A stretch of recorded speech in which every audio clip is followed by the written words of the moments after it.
பிரியமானவர்களே, இயேசு கிறிஸ்துவின் இணையற்ற நாமத்தில் உங்களை வாழ்த்துகிறேன். இந்த மன்னாற்றுடைய டெய்லி பாட்காஸ்டை கேட்கிற உங்கள் ஒவ்வொருவரையும் கர்த்தர் ஆசீர்வதிப்பாராக. யோவான் 11வது அதிகாரம் 40வது வசனம் இப்படியாய் கூறுகிறது: இயேசு அவளை நோக்கி, நீ விசுவாசித்தால் தேவனுடைய மகிமையை காண்பாய் என்று நான் உனக்கு சொல்லவில்லையா என்றார் என்பதாக. நீ விசுவாசித்தால் தேவனுடைய மகிமையை காண்பாய். If you believe, you will see the glory of God என்ற தலைப்பின் கீழ் இன்றைய மன்னாவை தியானிக்கப் போகிறோம். கிறிஸ்தவ ஜீவியம் என்பது விசுவாச வாழ்க்கையாகும். நாம் தரிசித்து அல்ல, விசுவாசித்து ஜீவிக்கும்படிக்கு அழைக்கப்பட்டவர்கள். விசுவாசம் இல்லாமல் நாம் தேவனுக்கு பிரியமாய் காணப்பட முடியாது. விசுவாசத்தினால் வராதவை எல்லாம் பாவமாய் காணப்படுகிறது. விசுவாசிக்கிறவனுக்கு எல்லாம் கைகூடி வரும். அப்படிப்பட்டவர்கள் காலதாமதமானாலும் தேவன் குறித்த வேளையில் அவருடைய மகிமையை உங்கள் வாழ்க்கையில் காண்பது நிச்சயம். ஆகையால் உங்கள் தனிப்பட்ட தேவைகளுக்காக, குடும்ப வாழ்க்கையின் தேவைகளுக்காக, ஊழியத்தின் காரியங்களுக்காக தேவனிடத்தில் விசுவாசம் வையுங்கள். இயேசு நேசித்த லாசரு வியாதியாயிருந்தான். அந்த செய்தியை அவனுடைய சகோதரிகள் இயேசுவுக்கு தெரிவிக்க ஆட்களை அனுப்பினார்கள். ஆனால் உடனே இயேசுவை வரும்படிக்கு சொல்லவில்லை. அதற்கு காரணம், ஆண்டவர் சமீபத்திற்கு மாத்திரமல்ல, தூரத்திற்கும் தேவன். அவர் நம்முடைய விண்ணப்பங்களை எந்த இடத்திலிருந்து நாம் ஏறெடுத்தாலும் கேட்டு பதில் தருகிறவர். லாசரு வியாதிப்பட்ட செய்தியை கேட்ட பின்பு இயேசு இருந்த இடத்தில் 2 நாட்கள் மீண்டும் தங்கியிருந்தார். ஆகையால் லாசரு மரித்து போய்விட்டான். இப்போது மரித்து 4 நாட்களான பிறகு அவர் தம்முடைய சீஷர்களோடு பெத்தானியாவுக்கு வந்தார்.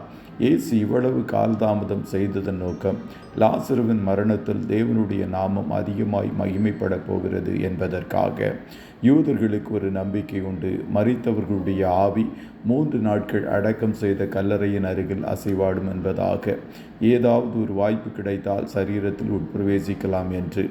4வது நாளிலிருந்து சரீரம் அழுக ஆரம்பித்து அவயவங்கள் கெட்டுப்போக துவங்கிய பின்பு ஆவி அவிடம் விட்டு கடந்து செல்லும்.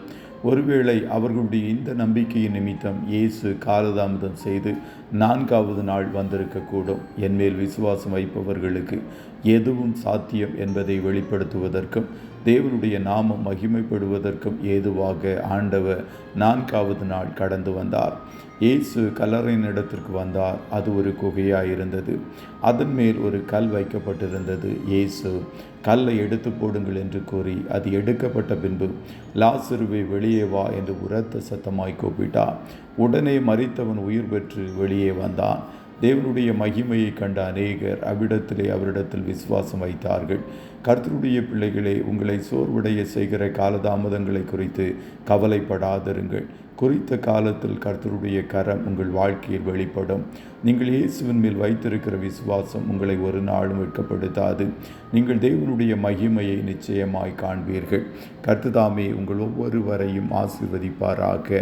ஜெபம் செய்வோமா? நல்ல தகப்பனை, உம்மை நன்றியோடு துதிக்கிறோம். இந்த மன்னாற்றுடைய டெய்லி பாட்காஸ்டை கேட்கிற உடைய பிள்ளைகள் ஒவ்வொருவரையும் கர்த்தர் நீர் ஆசீர்வதிப்பீராக. ஆண்டவரே, உடைய பிள்ளைகள் என்னென்ன காரியங்களுக்காய் உம்மை நோக்கி ஜெபித்து கொண்டிருக்கிறார்களோ அந்தந்த காரியங்களில் கர்த்தர் ஒரு அற்புதத்தை செய்வீராக. தேவனிடத்தில் சேருகிறவன் அவர் உண்டென்றும் தம்மை தேடுகிறவர்களுக்கு பலன் அளிக்கிறவர் என்று விசுவாசிக்க வேண்டும் என்று சொன்னீரே. விசுவாசத்தோடு உம்முடைய அற்புதத்திற்காக உம்முடைய பிள்ளைகள் காத்திருக்கிறதை கர்த்தர் அறிந்திருக்கிறீர். துரிதமாய் இவர்கள் வாழ்க்கையில் உம்முடைய மகிமையை வெளிப்படுத்தி உம்முடைய நாமம் மகிமைப்படும்படி செய்வீராக. இன்றைய தினம் உம்முடைய பிள்ளைகள் கையிடுகிற எல்லா வேலைகளையும் ஆசீர்வதியும். போக்கிலும் வரத்திலும் உடனிரும்.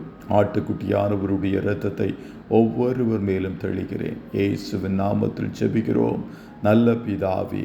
ஆமென், ஆமென்.